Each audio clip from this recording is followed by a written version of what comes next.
Mentioned quite a few points of failure as you're finding your way to real estate investing. Yes, You know, this is probably being a bit transparent on my end, but every time I have something go wrong like that, it just completely throws off my compass. I don't know what to do, which direction to go, second guessing myself.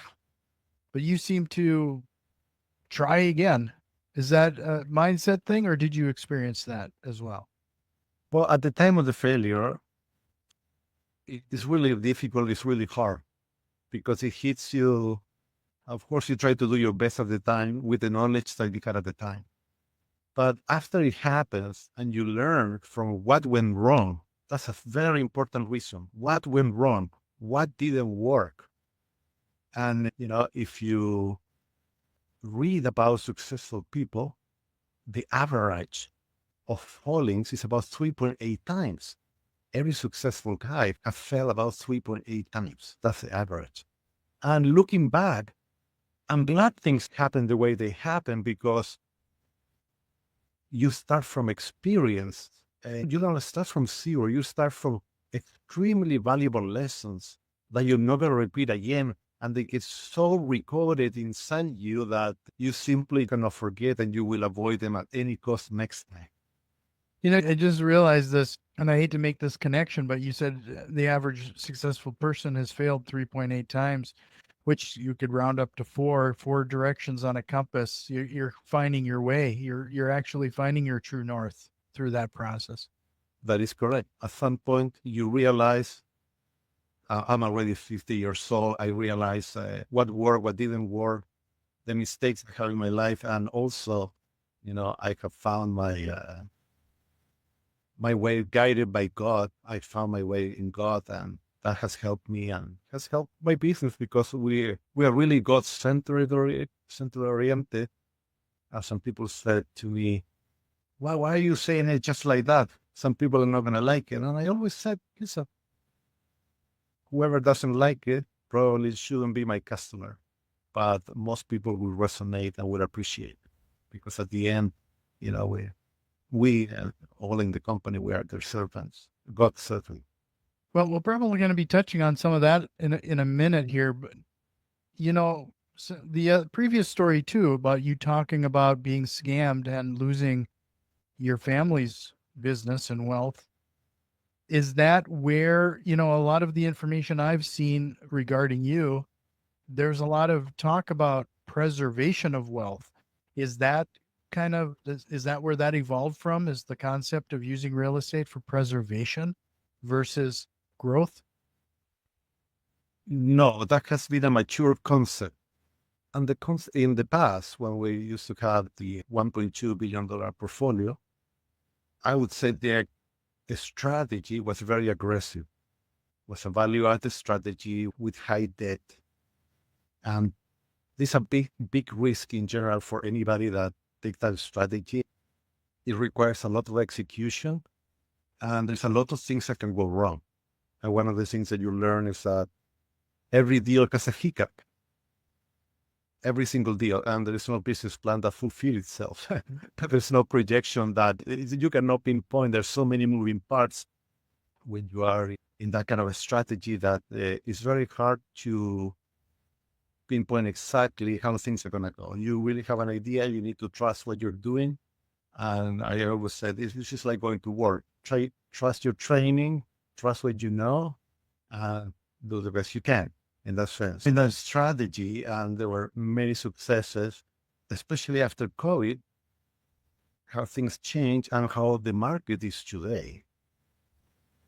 Decided to, you know what, things need to change here in the sense that you see in the market today, and there's so much competition. And when you start analyzing the competition, I would call the competition, is everybody's offering some returns, some other here, and properties have a heartbeat. They behave in a certain way, and depending on the class that you buy and what you have to do, the property will behave in a certain way. It's not that I have some kind of magic or secret that nobody knows. No, anybody that knows the business understands the metrics. So I decided, we're going to go backwards. Somebody needs to put the foot on the ground here and decide to apply common sense. Okay. So common sense is that instead of having my customer, my client in front of me, I mean, you know what? I'm on your side. You work so hard to earn what you have that I have a fiduciary responsibility now to take care of what you already earned. I'm not here to play games, to play risky, to try to, to get rich with this playing at risks that are unnecessary. You know, so I decided to, I'm gonna do what historically has been proven that works. And what works? Hey, invest in major markets with growth, low debt, well capitalized property, you know, location is very important. But I always said the idea is just the beginning. Execution is a difference, makes a difference. And why do I say that? Let me give you an example. How many times have you seen a restaurant that probably they spend a fortune? Beautiful location. You go there, one is completely full, you cannot get a table, and the other one is empty. That's the portion that it cannot be tangible. You cannot put it in an Excel spreadsheet. One knows how to run the business and the other one doesn't, you know? And the same happens when you see these projections in Excel and you're wondering, it's like, where did that come from? And then you realize this is unrealistic. This is never going to happen, you know? And I understand why they do it. I totally understand because I was in that game before, You're trying to attract the investor. You're trying to make it enticed with the deal, that how good it is, but it has a risk reward of the others. So you need to be able to balance. So on my stage right now, where I am, at least I want to sleep in peace. I want my customers, my client to sleep in peace. Let's protect when you invest. And why is so important? Because we're in a stage in the economy right now where things are going to get worse before they get better. And the property always get killed by the debt. You never see the property go for foreclosure or something for anything else but debt. The debt kills you. And if you're not well capitalized, if you don't have enough resources, you're going to run out of money. So applying this very simple, historically proven concept, hey, we achieved double digits. They're decent digits. It depends on the strategy that, for example, we have 3 different kinds of strategies. And each one of them is really a standard, is what the industry gives you. And in a conservative approach. So that's why we came up with this capital preservation approach. It's like, listen, you're going to look great.